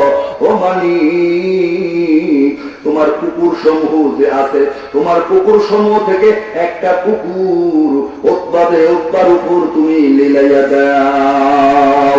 আল্লাহ তো কবুল করেছে। আমার নবী দোয়া করতে দেরি, আল্লাহ দোয়া কবুল করতে দেরি হলো না। আমার নবীকে তিরস্কার করিয়া গালি দিয়ে নবীকে আঘাত করিয়া নবী জামা টান দিয়ে ছিঁড়ে ফেলেছে। নবী কেমন দুঃখ পেয়েছে, হায় রে। আজকে জামাই যদি শ্বশুরকে আঘাত করেন, ওই শ্বশুরের চোখের পানি মৃত্যুর আগ পর্যন্ত শেষ হবে না। কথা বলেন ঠিক কিনা? কোন জামাই যদি শাশুড়ির মনে আঘাত দেয়, ওই শাশুড়ির চোখের পানি কবরে যাওয়ার আগ আমার কিন্তু শেষ হবে না। অনেক কপাল পোড়া যুবক আমরা আছি, শ্বশুরকে কষ্ট দিই, শাশুড়িকে কষ্ট দিই, নিজের মাকে তো দিই, বাবাকে তো দিই, শ্বশুর শাশুড়িকে কষ্ট দিই। বিবাহ করেছে, আমার পাও চাল লাগবে, তুমি কি খয়রাতির পোলা নাকি? তুই কামাই করে খাইতে পারোস না, বিবাহ করেছো, তোমার মোটর সাইকেল লাগবে, তোমার এটা লাগবে, তোর বিদেশি নিয়ে দেওয়া লাগবে, তোর জিব্বাটা কুকুরের মতো বের হয়ে গিয়েছে, তুমি তো পুরুষ মানুষ, কামাই করতে পারো। যার কন্যাটা বিবাহ করেছো, কন্যার পিছনে তার বাবা কত না টাকা পয়সা খরচ করিয়া কন্যাটাকে বড় করেছে। আজকে বিবাহ করতেছ যৌতুকের লোভে, ওই যৌতুক না চাইয়া ময়লা খা, ময়লা খা রে ময়লা খা, হারাম জিনিস খাইও না, কষ্ট দিও না। আমার নবী যখন আল্লাহর দরবারে হত্যার জন্য দোয়া করলেন, দোয়া তো কবুল হয়ে গেল রে মুসলমান। আজকে সম্পদের লোভে পড়িয়া বিশ্ব নবীকে আঘাত করে, যেই নবীর গায়ে মশামাছি পর্যন্ত পড়া হারাম, যেই নবীর জন্য আল্লাহ পাগল, আসমান পাগল, জমিন পাগল, সূর্য পাগল, চন্দ্র পাগল, যেই নবীর জন্য কুল কায়নাত সব কিছু আমার নবীর জন্য পাগল, সেই নবীকে আঘাত করে বেঈমান সম্পদ পাওয়ার জন্য। কত সাহাবায়ে কেরামের জীবনে পড়ে পাওয়া যায়, তাদেরকে বলা হয় হয়তো সম্পদ পাবি, ইমানটা ছেড়ে দিবি, ইমান ছাড়বি না, সম্পদ পাবি না। হাজার হাজার সাহাবায়ে কেরাম গেছেন, তারা একই আওয়াজ দিয়ে বলেছেন, সম্পদ ছাড়তে পারি, গাড়ি বাড়ি সব ছাড়তে পারি, কিন্তু ইমান ছাড়তে পারবো না। এরকম একজন সাহাবী পয়গম্বরের আব্দুল উজ্জাহ, ছোট একটা বাচ্চা, ছোটবেলা মা মারা যায়, বাবা দ্বিতীয় একটা বিবাহ করে, সৎমা ঘরে চলে আসে, সৎমা ডাক দিয়ে বলতেছে আব্দুল উজ্জাহর কাকাকে, এ আব্দুল উজ্জাহর কাকা, আপনার ভাতিজা মুহাম্মদ, তাকে আমি লালন পালন করতে পারবো না, তাকে আপনি নিয়ে যান, তাকে আপনি লালন পালন করেন, আমার দ্বারা লালন পালন করা সম্ভব নয়। এবার আব্দুল উজ্জাহর কাকা চিন্তা করলেন, হায় রে, আমার তো ভাইয়ের ছেলে, তাকে তো আমারই লালন পালন করতে হবে। এবার আব্দুল উজ্জাহ ছোট একটা বাচ্চাকে তার কাকা এবার নিয়ে লালন পালন করতেছেন। আব্দুল উজ্জাহর কাকা লাত উজ্জার পূজা করে, আব্দুল উজ্জাহ লাত উজ্জার পূজা করতেছে, কাকা পূজা করে, উনিও পূজা করতেছে, দোরে পূজা করতেছে, পূজা করতেছে। আস্তে আস্তে আব্দুল উজ্জাহ বড় হইতেছে, 17-18 বছরের যুবক। এবার একদিন খানা খাইতে বসিয়ে গেলেন, কাকাকে নিয়ে খানা খাইতেছে, হঠাৎ করে খানার প্লেটে খানা ভিতর হাতটা দিয়ে হাতটা নাড়াইতেছে, কিন্তু আব্দুল উজ্জা খানা মুখে দেয় না। কাকা ডাক দিয়ে বলতেছে, আব্দুল উজ্জা রে, তুমি কেন খানা খাও না, কারণ কি রে বাবা? আব্দুল উজ্জা ডাক দিয়ে বলে, কাকা খানা কেমন করে খাবো, অনেকদিন ধরে মনের ভিতরে একটা প্রশ্ন ঘুরপাক খাইতেছে, আমি কি প্রশ্নটা আপনার কাছ থেকে গিয়ে প্রশ্নের জবাব পাবো কিনা? কাকা ডাক দিয়ে বলতেছে, ভাতিজা আব্দুল উজ্জা, তোমার এমন কিসের প্রশ্ন, তোমার মনের ভিতরে অনেকদিন ধরে ঘুরপাক খাইতেছে, আমাকে বলো।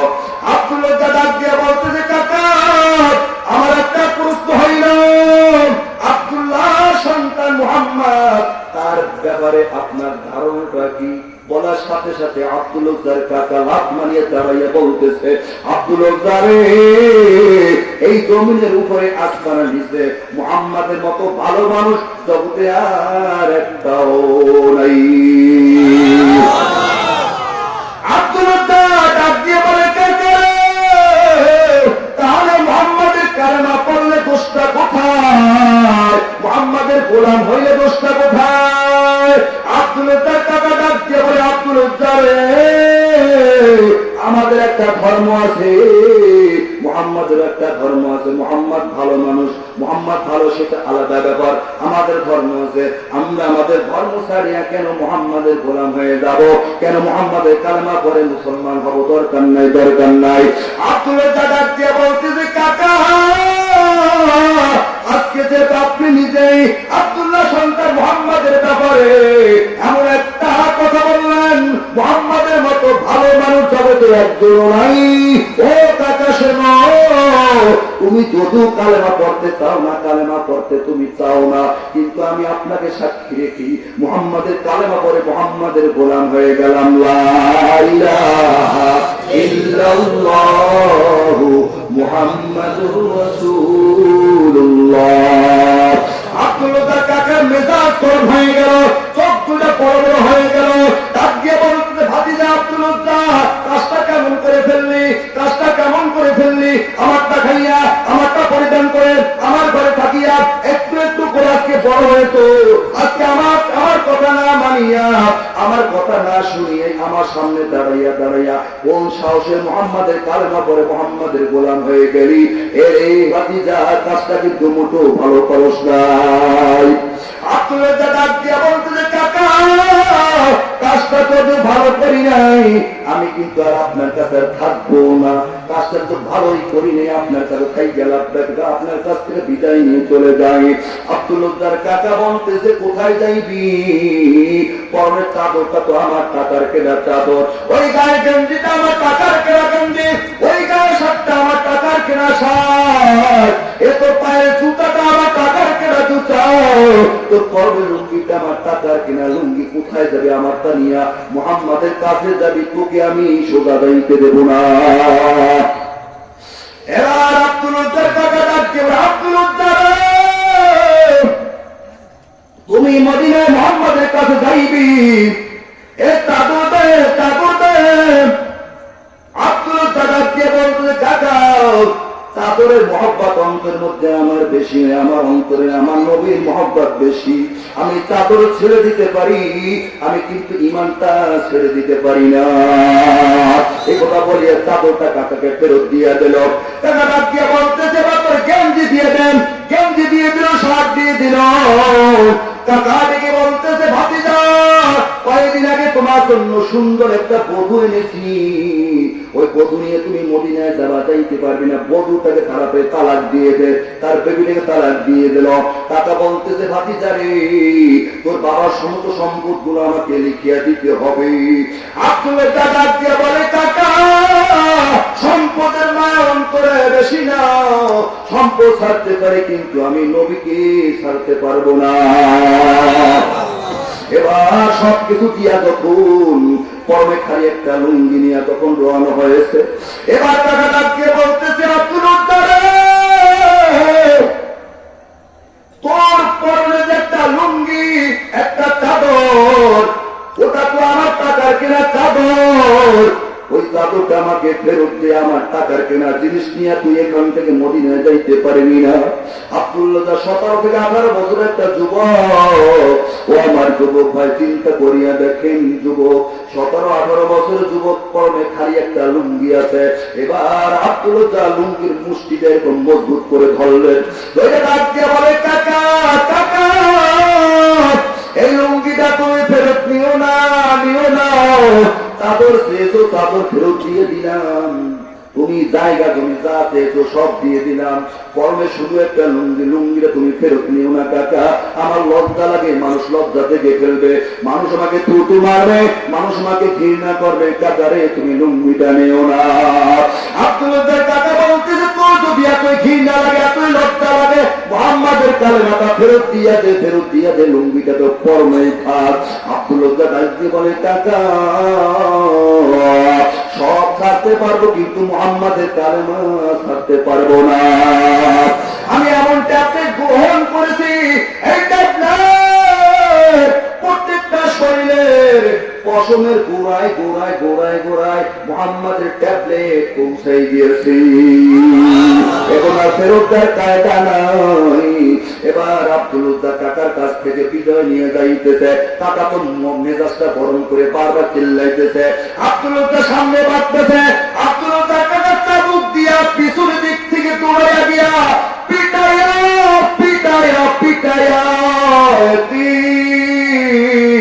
আব্দুল্লাহ বড় টিম ছোট বেলা মহারাজ।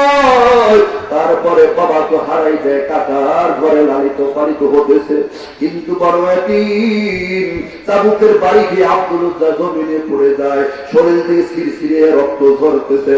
আল্লাহর বান্দা আব্দুল্লাহ বেহুশে জমিনে পড়ে যায়। বেঈমান কাকা তার কাছ থেকে লুঙ্গিটা ছিনিয়ে নিয়ে আসে। দীর্ঘক্ষণ পর আব্দুল্লাহ যখন হুঁশ ফিরে আসলো, জমিনের উপর বসলেন, দেখেন পরনে লুঙ্গি নাই, কাকা লুঙ্গি নিয়ে গেছে। এবার মনে বড় দুঃখ, কোথায় যাবো, কার দরবারে যাবো, আমার মা জীবিত নাই, আমার বাবা নাই, কার কাছে লুঙ্গি পাবো, কার কাছে আমি চাদর পাবো। আব্দুল্লাহ চিন্তা করতেছে, আমি কোথায় যাবো, না না না, আমি আমার কাকার ধারে যাবো না, যাবো না, আমি আমার নবীর দরবারে যাব, কিন্তু পরনে একটা চাদর আমি কোথায় পাইব।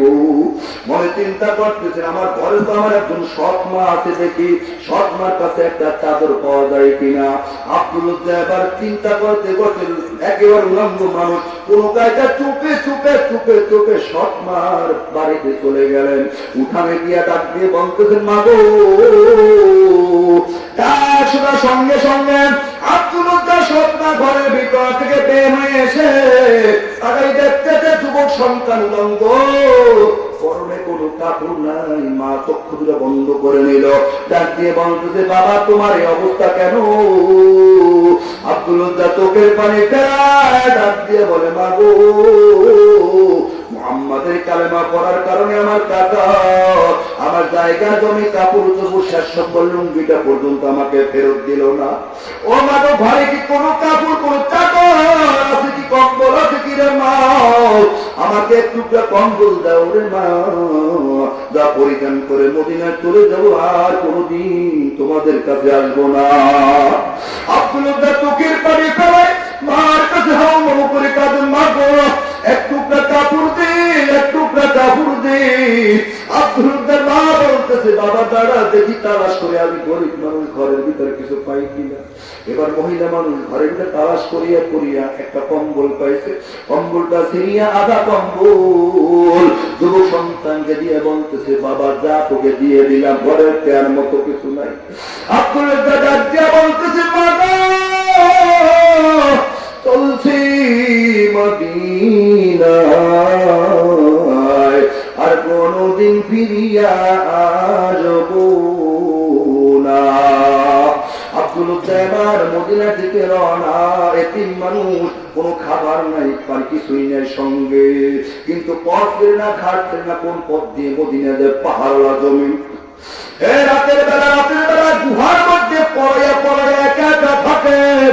আমার নবীর কেমন আসে যুবক, আব্দুল্লাহ আমার নবীর কেমন আসে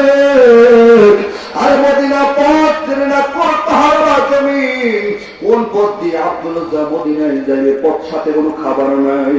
আরে এতিম রাতের বেলা গুহার মধ্যে পালায়া পালায়া থাকে, দিনের বেলা দৌড়ায়, শুধু দৌড়ায় দৌড়ায়। আমার নবীর পাগল হইয়া শুধু দৌড়ায়।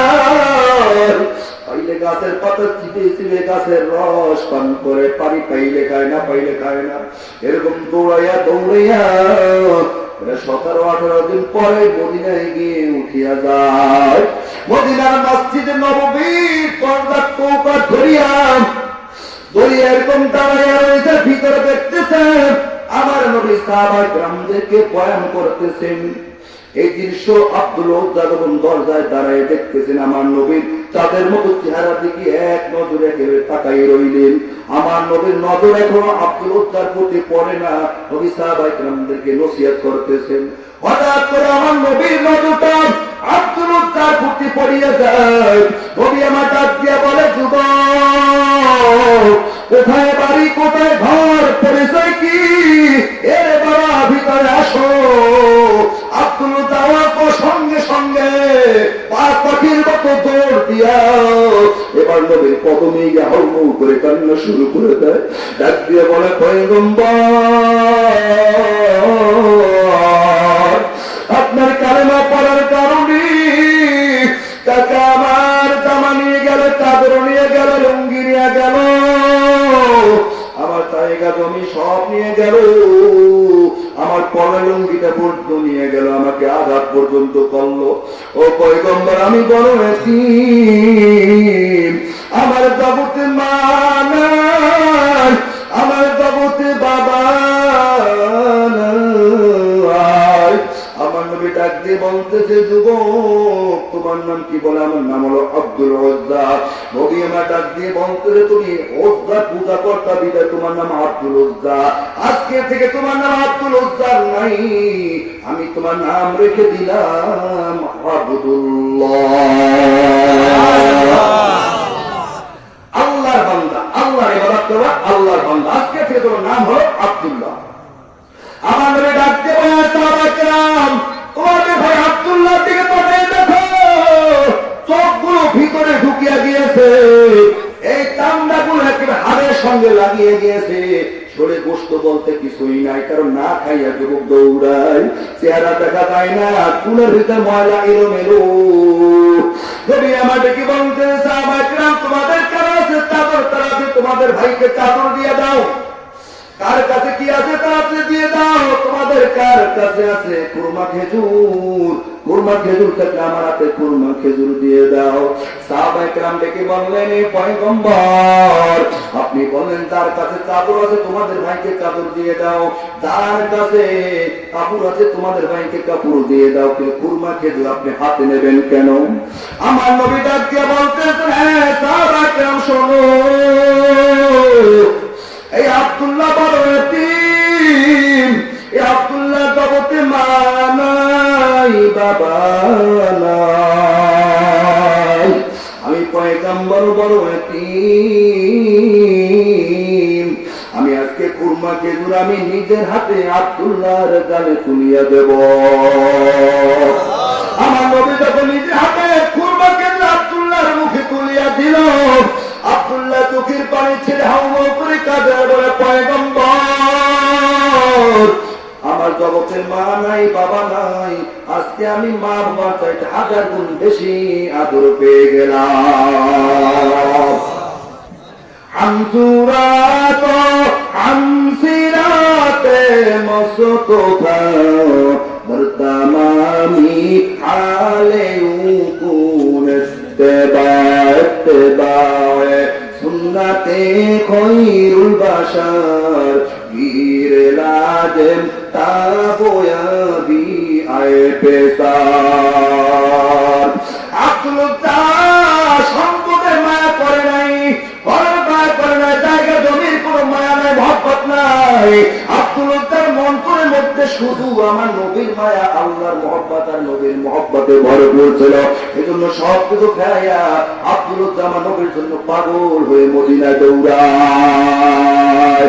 মনে বড় আশা ছিল যাব মদিনায়,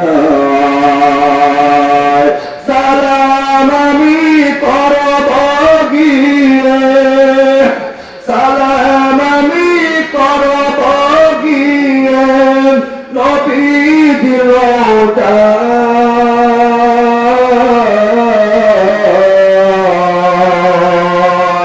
মনে বড় আশা ছিল যাব মদিনায়, আরব সাগর পাড়ি দিব নাই কো আমার তরি,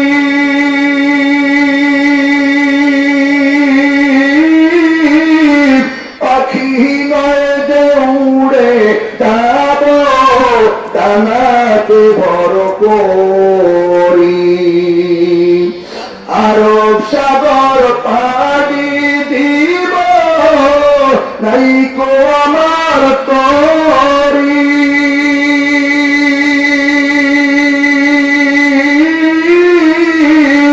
পাখি নয় যে উড়ে যাব ডানাতে ভর করি, আশা আছে সম্বল নাই, আশার আছে সম্বল নাই, করি কি উপায়।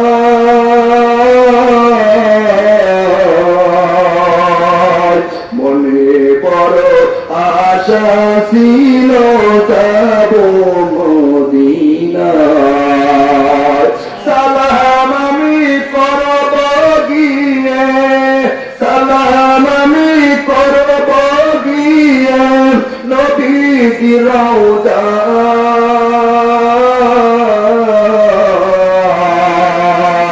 মনে বড় আশা ছিল যাব মদিনায়। মদিনা কার কার যাইতে মনে চায় মালিককে হাতটা দেখে আল্লাহু আকবার। ও আল্লাহ, জীবনে একবার হলো তোমার বন্ধু রওজা জিয়ারত করার জন্য কবুল করে নাও, সকলে বলে আমিন। আব্দুল উজ্জা সাহাবা কিরামদের সঙ্গে ওখানে থাকতে লাগলেন। রাতের বেলা ঘুমাইলেন, সকালবেলা সাহাবা কিরাম ডাক দিয়ে বলেন, ও পয়গম্বর, আপনার যে নূতন সাহাবী আব্দুল্লাহ, এই আব্দুল্লাহ সারা রাত একটু ঘুমায় নাই, সারা রাত শুধু কান্নাকাটি চিল্লাচিল্লির আওয়াজ। ও পয়গম্বর, আমরা একটু ঘুমাইতে পারি নাই, ওকে একটু চিল্লাচিল্লি করতে মানা করে। নবী আমার ডাক দিয়ে বলতে, সাহাবা কিরাম শোনো, ওই আমার নূতন সাহাবী আব্দুল্লাহর ঈমানটা বড় কঠিন, আব্দুল্লাহর ঈমানটা বড় কঠিন। আব্দুল্লাহ বাবুকে মা নাই, বাবা নাই, ওকে চিল্লাইতে দাও, ওকে কান্নাকাটি করতে দাও। ও সব ছাড়িয়া আমার জন্য পাগল হইয়া মদিনায় আসছে, ওকে বিরক্ত করিস না রে সাহাবীরা, ওকে ওর অবস্থায় থাকতে দে। আব্দুল্লাহ থাকতে লাগলেন, আব্দুল্লাহ সাহাবা কিরামদের সঙ্গে মদিনার মসজিদে থাকতে লাগলেন। হঠাৎ করে কয়েকদিন পরে তবুকের যুদ্ধের ঘন্টা বেজে গেল। আমার নবী ডাক দিয়ে বলে, সাহাবা কিরাম তবুকের যুদ্ধের জন্য প্রস্তুত হয়ে যাও, যা যা সামান আছে, টাকা পয়সা আছে, জোগাড় করো। সাহাবা কিরাম জোগাড় করতেছেন। আব্দুল্লাহ মনকে বুঝায়, রে মন, এই যুদ্ধের জন্য দিনের পথে সবাই টাকা পয়সা দিয়ে শরীক হয়, কিন্তু মালিক আমাকে গরিব বানাইলা দেওয়ার মতো কোনো টাকা নাই আমার কাছে, মনে বড় দুঃখ। সাহাবা কিরাম তৈরি হইতেছেন, যুদ্ধের জন্য যাবেন, কিন্তু যুদ্ধ হলো না। আব্দুল্লাহ ডাক দিয়ে বলে, আব্দুল্লাহ ডাক দিয়ে বলে, পয়গম্বর, আমার জন্য আপনি একটু দোয়া করেন, আমি যুদ্ধের ময়দানে যাইব, আল্লাহ যেন আমাকে শহীদি মরণ দান করে।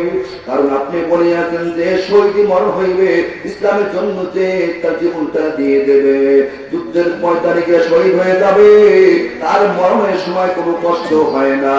ও পয়গম্বর, আমার জন্য একটু দোয়া করো, আমি যেন যুদ্ধের ময়দানে শহীদ হইতে পারি দ্বীনের জন্য। কারণ পয়গম্বর আপনি বলেছেন যে শহীদ মরণ হয় তার কবরের মধ্যে কোনো প্রশ্ন করা হয় না, সওয়াল হয় না, কোনো কষ্ট হয় না। ও পয়গম্বর আপনি আমার জন্য দোয়া করেন, আমার জন্য শহীদ মরণ হয়। ওই যুদ্ধের ময়দানে ইসলামের জন্য আমি যদি জীবনটা দিয়ে দিতে পারি, পয়গম্বর আমার জন্য আল্লাহ দরবারে একটু দোয়া করেন।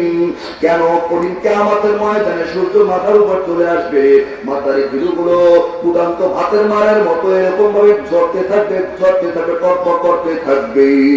পয়গম্বর কিয়ামতের ময়দানে যাদের শহীদ মরণ হবে এদের কোনো কষ্ট হবে না, আমার জন্য আল্লাহ দরবারে একটু দোয়া করে। পয়গম্বর বলে হ্যাঁ তোমার জন্য দোয়া করলাম, কিন্তু তবুকের যুদ্ধ হলো না, যুদ্ধের ময়দান থেকে সবাই ফেরত আসতেছে। প্রতিমধ্যে আব্দুল্লাহ একটু জ্বর হয়ে গেল, শরীর অসুস্থ হয়ে গেল, প্রতিমধ্যে আব্দুল্লাহ মারা যায়। নবীর কাছে সংবাদ পৌঁছে যায় আমার সাহাবী আব্দুল্লাহ ইন্তেকাল করেছে। নবী আমাদেরকে বলতে সাহাবা কেরাম এই আব্দুল্লাহকে তোমরা গোসল দাও, আব্দুল্লাহকে সুন্দর করে কাফনে কাফন পরাও। সাহাবা কেরাম আমার আব্দুল্লাহ জানাজার ইমাম আমি পয়গম্বর নিজে হব। আমার নবী আব্দুল্লাহ জানাজার নামাজটা পড়াই নিলেন। আব্দুল্লাহকে যখন খাটিয়ার উপর ঘুম পাইয়া কবরের উদ্দেশ্যে রওনা, আমার নবী চলতেছে চলতেছে চলতেছে, নবী আমার কবরস্থানে গিয়া নবী আগে আব্দুল্লাহর কবরের মধ্যে নামিয়া গেলেন। জোরে বলেন সুবহানাল্লাহ। ও এলাকার মা বোনেরা, আমার যুবক ভাই, আমার নবী বাবারা, কান লাগাইয়া শোনো, আমার নবী কেমন পাগল আব্দুল্লাহর জন্য। আব্দুল্লাহ যেমন পাগল হইয়া নবীর উদ্দেশ্যে দৌড়ায়, আমার নবী আব্দুল্লাহকে কেমন মহব্বত করেন। আমার নবী আগে গিয়া কবরের মধ্যে নামিয়া ডাক দিয়ে বলে সাহাবীরা শোন, আমার আব্দুল্লাহ লাশটা আমার হাতে দে, আমার হাতে দে। আল্লাহু আকবার। আমার সাহাবী আব্দুল্লাহ লাশটা আমার হাতে দাও। আমার নবী কবরের মধ্যে নামিয়ে হাতটা এরকম বাড়ায় দিয়েছে, আমার হাতে দাও লাশটা। এবার আব্দুল্লাহ লাশটা তখন আমার নবীর হাতে দেওয়া হলো, আমার নবী আব্দুল্লাহ লাশটা এরকম উত্তোলন করলেন, জাগাইলেন, আসমানের দিকে জাগাই বলতেছে মালিক এই আমার আব্দুল্লাহর ঈমানটা বড় কঠিন, আব্দুল্লাহ বড় এতিম, সব কিছু ছাড়িয়ে আমার জন্য পাগল হয়ে এই মদিনায় হাজির ও মালিক। এই আব্দুল্লাহর প্রতি আমি রাজি আর খুশি। ও আল্লাহ তুমি আব্দুল্লাহর প্রতি রাজি আর খুশি হয়ে যাও। আমার নবী যখন এরকম ভাবে আব্দুল্লাহকে উত্তোলন করে আল্লাহর দরবারে দোয়া করতেছে, সাহাবায়ে কেরাম কবরের পারে আরে মুসলমান তো গলা কাটা মুরগির মতো ছটফট করতেছে, হাউমাউ করে গড়াগড়ি করে কান্নাকাটি করতেছে। সাদ ইবনে আবি ওয়াক্কাস দিয়ে বলতেছে, হে আব্দুল্লাহ তোর কপাল কত ভালো, ওই লাশটা তুই না হইয়া যদি আমি হইতাম আমার কত কল্যাণ হতো, মঙ্গল হতো, কপাল খুলে যাইত। এমন সাহাবায়ে কেরাম কান্নাকাটি করেছে। আমার পয়গম্বর আব্দুল্লাহকে শেষ পর্যন্ত নিজের হাতে দোয়া করিয়া কবরে দাফন করে দিলেন। রে মুসলমান গো, আমার নবীর জন্য পাগল হও, ঠকবা না, ঠকবা না, ঠকবা না। আমার নবীর আশিক নবীর জন্য পাগল হও।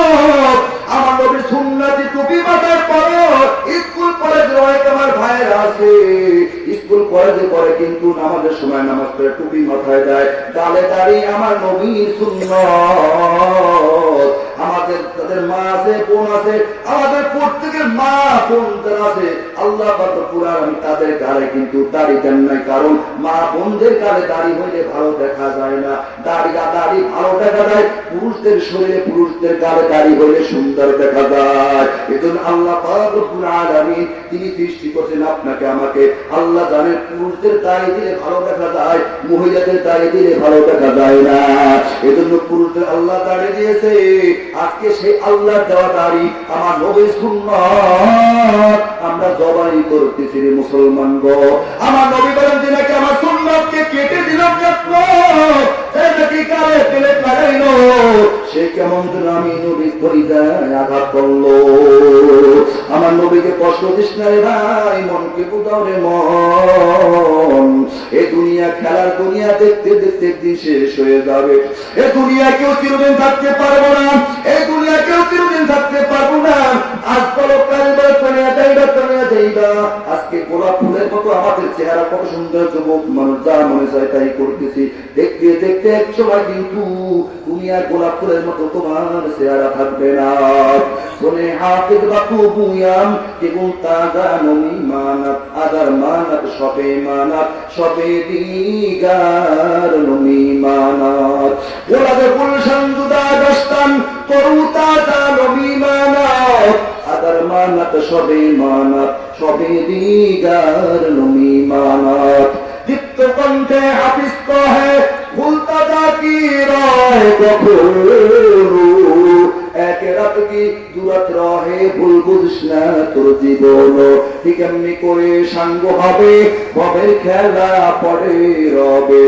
কোথায় বাইতে যাবি তালে খোঁজ খবর কি থাকবে ভাবে। কোথায় বাইতে যাবি তালে খোঁজ খবর কি থাকবে ভাবে। মরণের দিন আপনি মরতে হবে, কার মরতে হবে আল্লাহকে হাতটা দেখাই দিই। আল্লাহ আমাদের সবাইকে ইমানের সাথে মরণ দান করো, সকলে বলো আমিন। ওই যে বলিয়েছিলাম আমার নবী উঠাইবার জন্য আল্লাহ দোয়া করতে, মালিক তোমার কুকুর সমূহ থেকে একটা কুকুর এদের উপর তুমি লীলাইয়া দাও। আল্লাহ দোয়া কবুল করেছে। এই কথা বলে আমি শেষ করে দেবো। ভাই এসে গিয়েছেন অনেকদিন পরে। উতবা ব্যবসার জন্য সিরিয়ার উদ্দেশ্যে রওনা। ব্যবসা বাণিজ্যের বিশাল মাল নিয়ে কাফেলা সহ রওনা হয়েছে। প্রতিমধ্যে বিশ্রামের জন্য তাবু গাড়লেন, বিশ্রাম করতেছেন। এরকম ভাবে গমের বস্তা, খেজুরের বস্তা হঠাৎ করে উতবা তাকাই দেখতেছে কাফিলার একটা পাহাড়। ওই পাহাড়ের উপর দেখতেছে একটা বাঘ ঘোরাফেরা করতেছে। আবার এবং ঘোরাই তাকাই উতবাকে দেখতেছে। উতবা বলতেছে, হে কাফেলা লোকেরা, ওই তো সেই বাঘ দেখা যায়, মনে হয় আজকে আর জীবনে রেহাই পাবো না। মুহাম্মদ আমার বিরুদ্ধে বদদোয়া করেছে, মনে হয় মুহাম্মদের বদদোয়া লেগে গিয়েছে। ওই যে বাঘ ঘুরে আমার দিকে তাকাইতেছে। এবার কাফেলা লোকেরা বলতেছে, উতবা কি তুমি বলতেছো? তুমি আমাদের নেতার সন্তান, তুমি আমাদের মাতুব্বরের সন্তান, জীবনের বিনিময় হলেও তোমাকে রক্ষা করবো, আমরা তোমাকে এমন ভাবে রাখবো তাকে কোনোদিন তালাশ করবো পাবে না। তখন গমের বস্তাগুলো, খেজুরের বস্তাগুলো এরকম এক জায়গা জমা করে পাহাড়ের মতো বানাইয়া উতবাকে ওই পাহাড়ের উপরে সমস্ত বস্তার উপরে তাকে ঘুম করায়। আর গোয়েন্দা পুলিশের মতো, গোয়েন্দা অফিসারের মতো ওই পাহাড়ের উপরে বাঘটা এরকম তাকায়, আবার এদিক থেকে আবার তাকায় উতবাকে ভালোভাবে দেখতেছে। গোয়েন্দা অফিসারের মতো বাঘ উতবাকে তাকাই দেখে, জোরে বলো সুবহানাল্লাহ।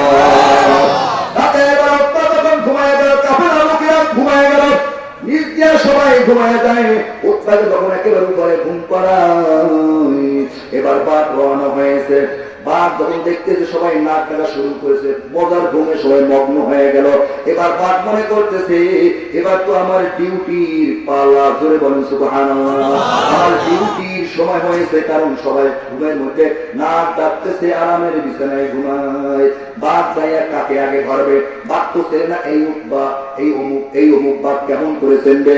আল্লাহ পাক রব্বুল আলামিন উতবার গায়ের যে ঘেরান আছে, প্রত্যেকটা মানুষের গায়ে কিন্তু একটা ঘেরান আছে, কথা বলেন ঠিক কিনা? আমার গেঞ্জি, আমার সন্তানের গেঞ্জি বিবি যদি নাকে দেয় বুঝতে পারে এটা আমার সন্তান আব্দুল্লাহর গেঞ্জি, এটা আমার সন্তান আব্দুর রহমানের গেঞ্জি, এটা আমার স্বামীর গেঞ্জি, কথা বলো ঠিক কিনা? প্রত্যেকটা মানুষের শরীরে একটা গন্ধ আছে, একটা ঘেরান আছে।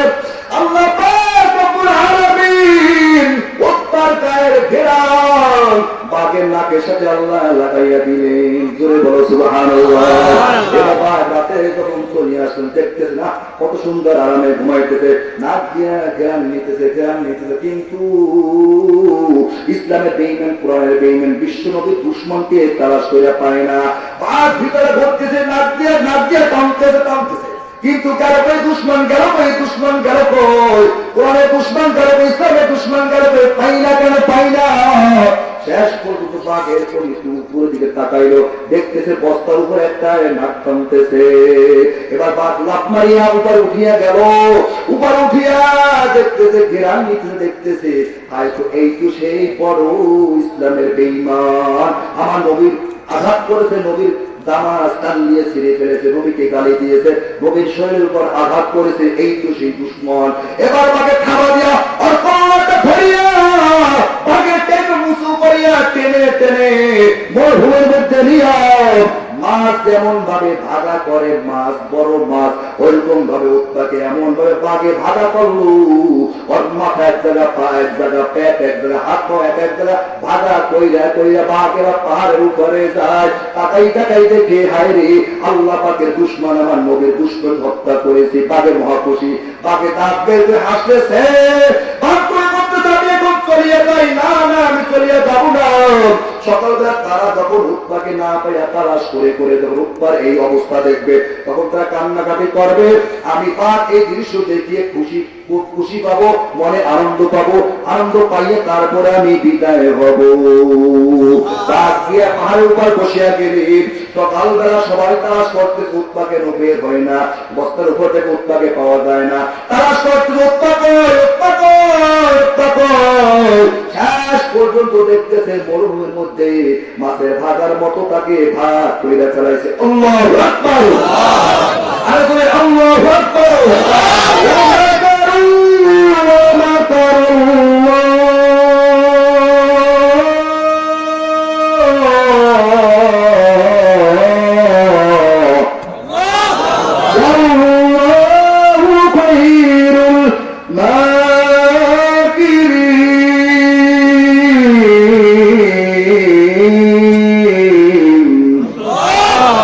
চক্রান্ত করো সে বেঈমান, কোরআনের বেঈমান বাংলার জমিনে অভাব নাই, রসুলের দুশমন বাংলার জমিনে অভাব নাই, কোরআনের দুশমন অভাব নাই, এই টুপির দুশমন অভাব নাই, পাঞ্জাবের দুশমন অভাব নাই, সোনার মদিনায় নবীর সুন্নাতে দুশমন বাংলার জমিনে অভাব নাই। কথা বলো ঠিক কিনা? চক্রান্ত করো, চক্রান্ত করো, ইউরিদুনা লিইউতফিউ নূরাল্লাহ। সবাই চক্রান্ত করো না কেন? তোমাদের কোন চক্রান্ত যত কৌশল করো, কোন কৌশল টেকবে না আমার মাওলার সামনে। কথা বলো ঠিক কিনা? আল্লাহ রব্বুল আলামিন সবাইকে হেদায়েত দান করুক, সকলে আমিন।